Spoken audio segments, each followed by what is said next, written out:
नमस्कार दोस्तों, आज के मेरे भक्ति साधना चैनल में आप सबका स्वागत है। आज हम भगवान श्री कृष्ण और कर्ण के संवाद के विषय में हम बात करेंगे। जब कर्ण कुरुक्षेत्र में अर्जुन द्वारा मारा गया, कर्ण का रथ टूट गया, व्याकुल है एकदम, उसको बहुत चोट लगी, घायल अवस्था में पड़ा है, कराह रहा है। माधव भगवान श्री कृष्ण उतर के कर्ण के पास आए। कर्ण ने पूछा, क्योंकि कर्ण बहुत वीर था, बहुत बड़ा धनुषधर था, ज्ञानी था, सब कुछ उसके पास गुण थे, पर उसमें कुछ कमियां थीं जो कि उसके सब गुणों को ढक दी। उसने पूछा, माधव मेरा क्या दोष है? मैं हर समय अपमानित होता हूँ।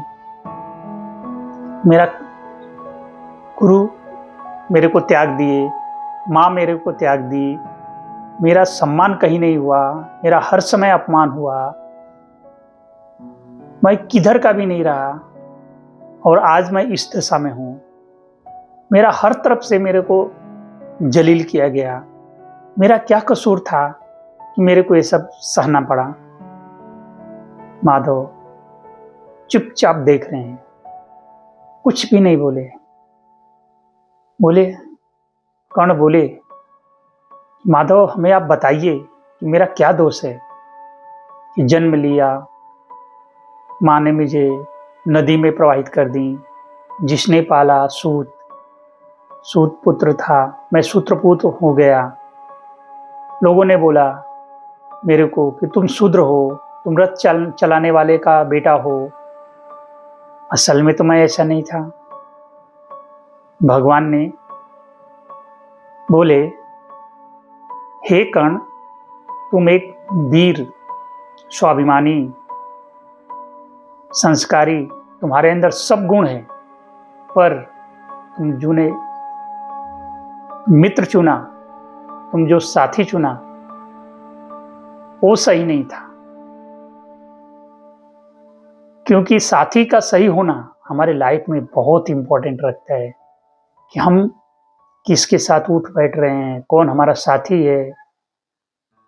अगर वो गलत है तो आप सही होके भी आप गलत ही हो।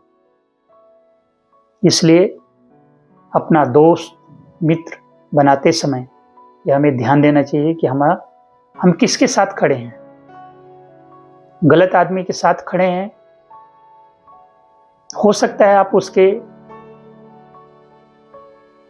तले दबे रहें, उसका आपके ऊपर बहुत हमदर्दी हो, आपको हर समय उबारा हो। कर्ण का भी तो यही हुआ।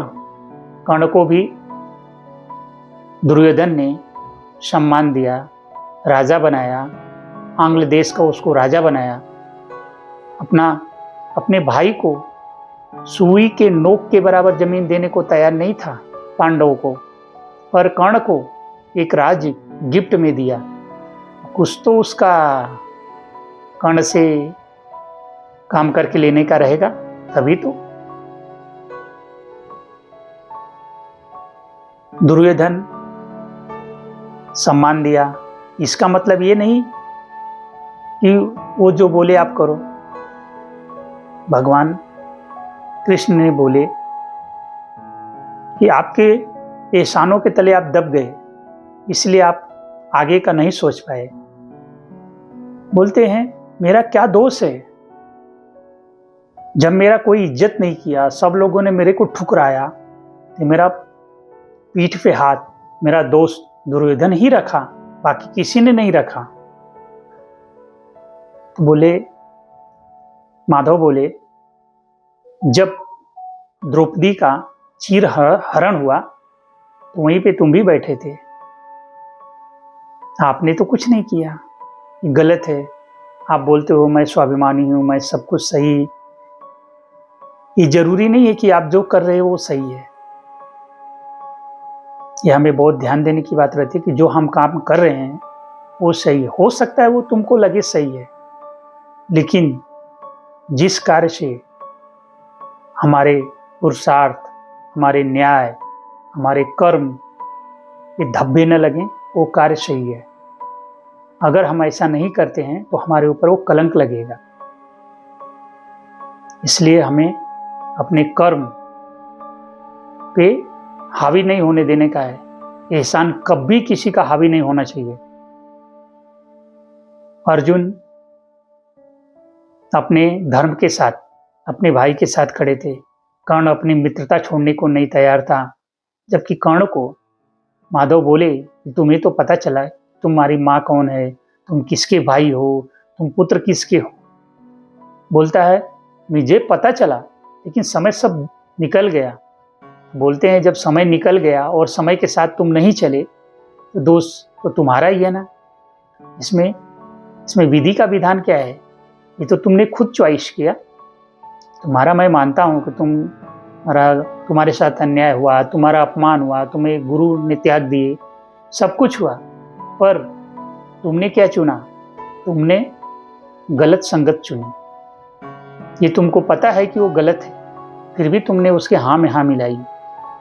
ये तुम्हारा दोष है। दोष मानना अपना धर्म है कि हमें अपने स्वीकार करना चाहिए कि हम कहाँ पे गलत हैं, कहाँ पे सही हैं।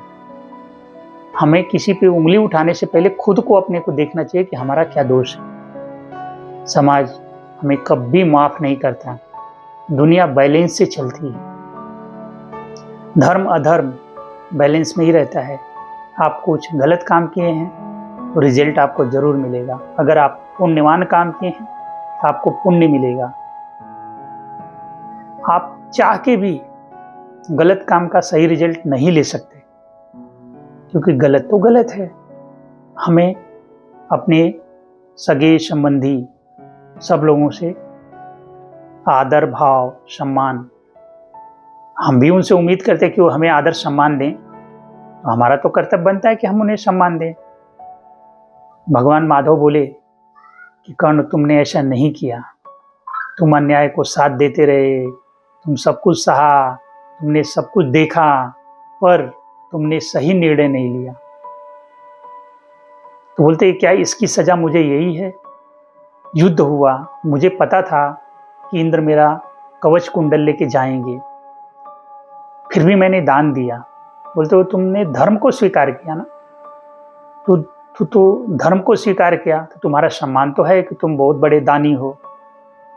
पता है ये कौन है, फिर भी आपने किया, तो इसका तो मैं भी सम्मान करता हूँ।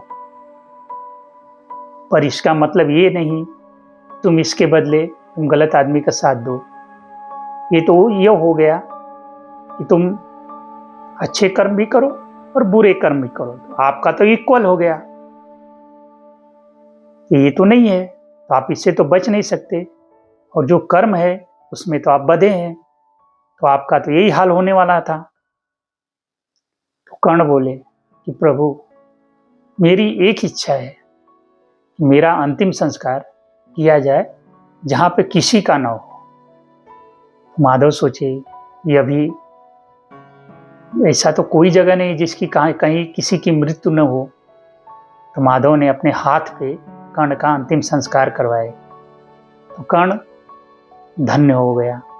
तो भगवान कि जिसको हाथ पे ले लिए उसका उद्धार तो होना तय है।